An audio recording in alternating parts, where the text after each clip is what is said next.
The smell of burning corn still haunts me, sharp, metallic, soaked in gasoline and regret. That night, 40 acres of heritage corn burned like an open wound under the stars, and when I walked through the ashes the next morning, the charred stalks cracked under my boots like brittle bones. But the cameras caught everything. The woman holding the gas can, striding across my field like she owned the place. My HOA president, Delilah Grant, my perfect neighbor from hell. She thought she was torching a farmer's hobby crop. What she didn't know was that she had just committed federal agricultural terrorism on a research project insured for $2 million. 6 months before the fire, I thought I'd finally found peace. After 2 decades trapped in sterile conference rooms working as an agricultural engineer for a chemical giant, I was done. I packed my life, my wife Lauren, and our teenage daughter Emma, and moved to the farm my late uncle left me in western Iowa. 47 acres of black soil so rich it glowed under moonlight. The air smelled like rain and second chances. My uncle had been preserving rare heritage corn varieties, colors so vivid they looked like polished gemstones. When I connected with Dr. Rachel Ito from the University of Iowa, she nearly cried over the phone. These varieties hadn't been seen in labs for over a century. We started a preservation partnership immediately. Everything was finally good. Until Delilah arrived. She was one of those HOA queens who treated the neighborhood like her personal kingdom.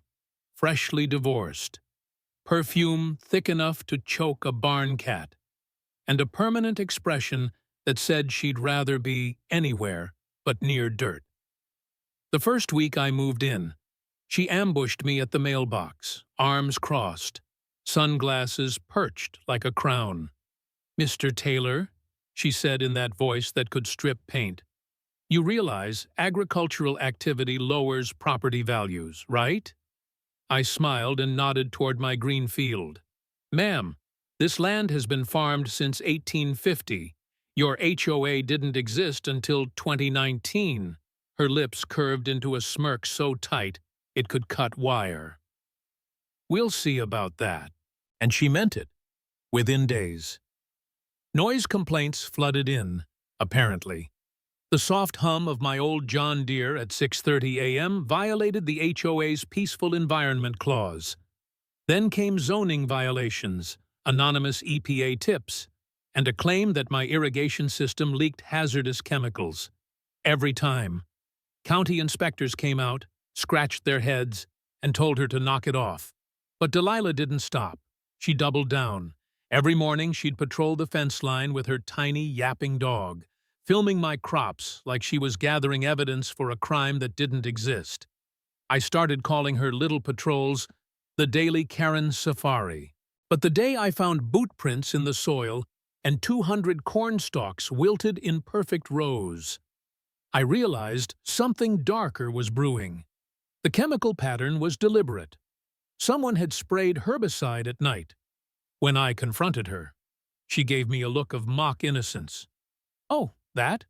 Probably overspray from my weed treatment," she said, blinking behind thick mascara.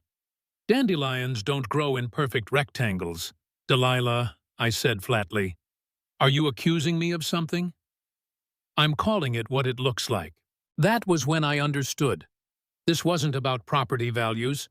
She wanted me gone. Her attacks escalated. She weaponized every legal technicality she could find. She filed a formal complaint about my excessive farm noise using decibel readings she'd recorded from her backyard. Her cousin, conveniently the township inspector, showed up at my door holding a clipboard like a sword. "Sir, fines start at $500 per day."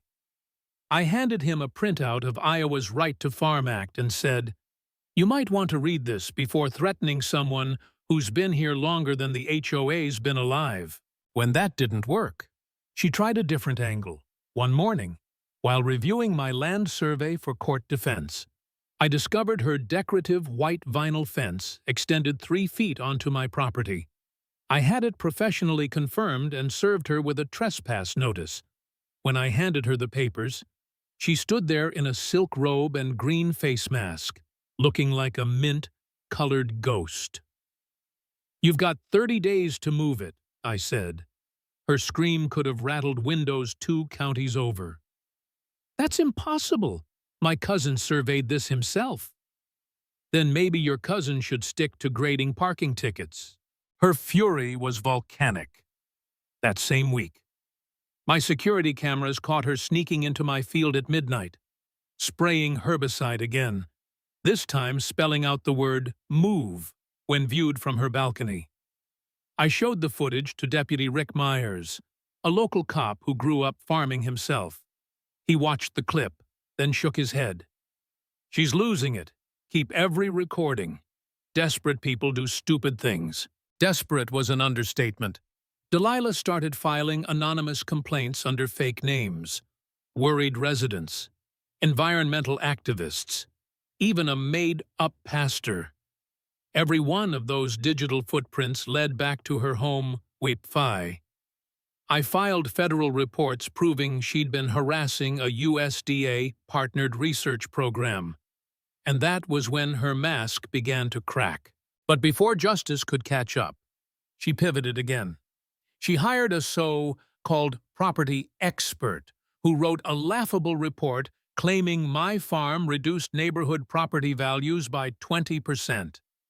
The report was written in Comic Sans. I almost laughed out loud. My wife, Lauren, ran a background check and found the expert had a fraud conviction and wasn't even licensed in Iowa. The absurdity of it all should have been funny, but it wasn't, because around that time, Lauren uncovered something chilling. Delilah's property had undisclosed petroleum contamination from an old mechanic's garage buried under her yard. She was sitting on a literal toxic pit. Cleanup costs, 80 grand, minimum. No wonder she was panicking. Her war on me wasn't about HOA rules, it was about money, liability, and survival. I requested a township inspection, and she exploded, threatened to sue me, called me a toxic farmer. When the inspector, a gruff ex-Marine named Chuck, ran soil tests, the results were devastating. The contamination was real and traced back decades. Her home was officially declared a remediation site.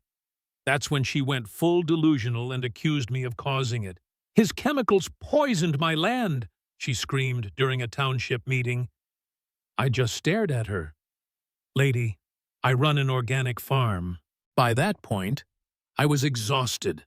Every day was another accusation, another government form, another angry letter. There were nights I'd walk the fields and think maybe she was right. Maybe I didn't belong here. Maybe peace was impossible with people like her around. For a while, I considered selling everything, moving somewhere far from HOA politics. I even told Lauren, maybe she wins. Maybe I'm just too tired to keep fighting. But she looked at me and said, "You've spent your life protecting this land.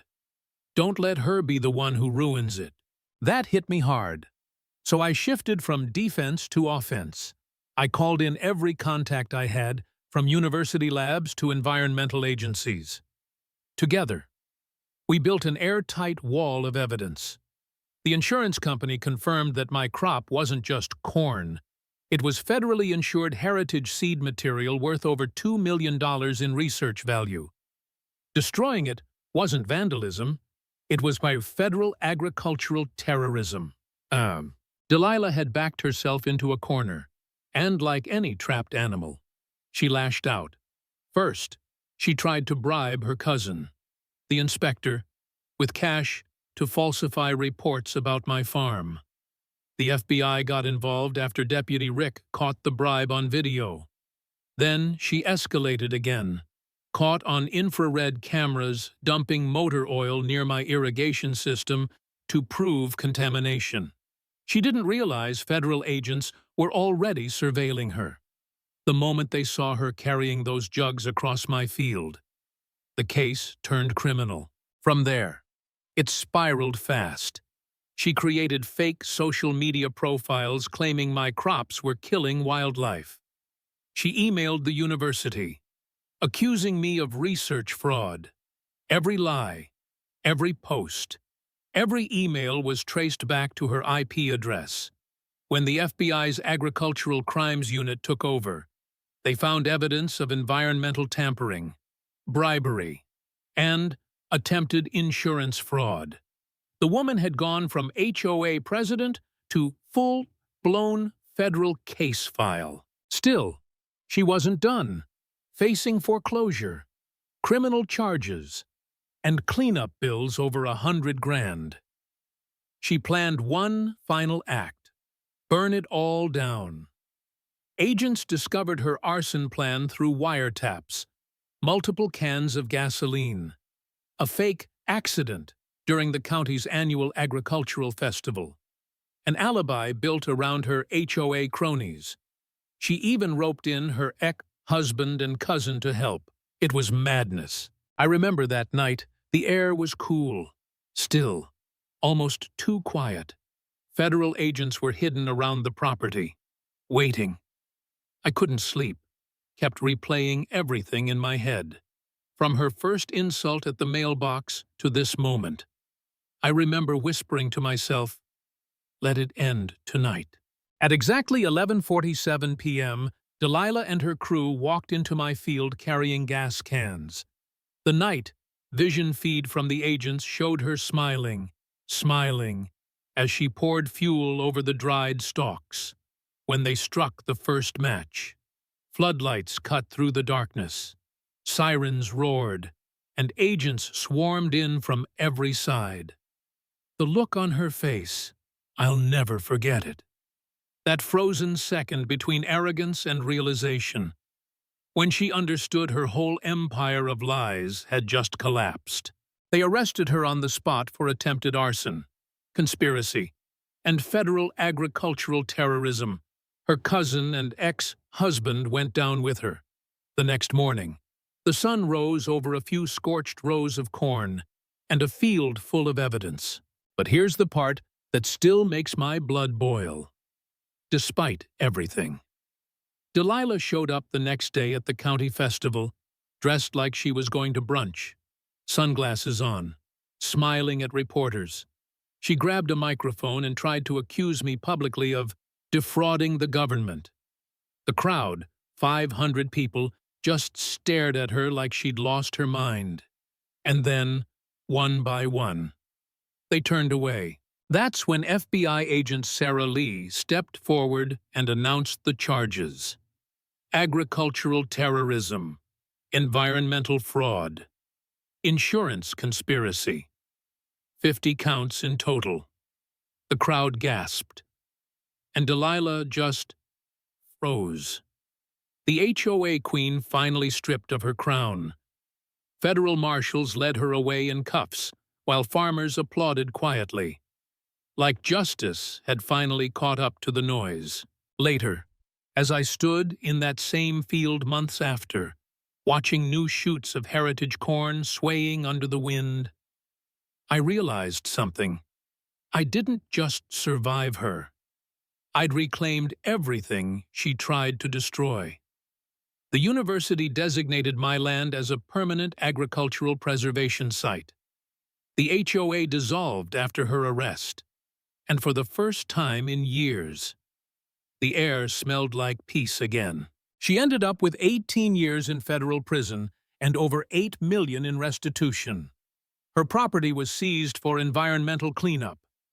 Her name became a warning to every HOA bully who thought they could rewrite history with power and spite.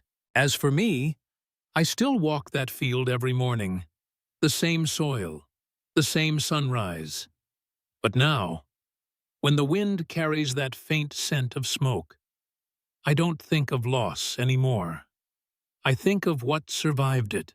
Because sometimes, the only way to beat fire is to let it show who really burns in the end.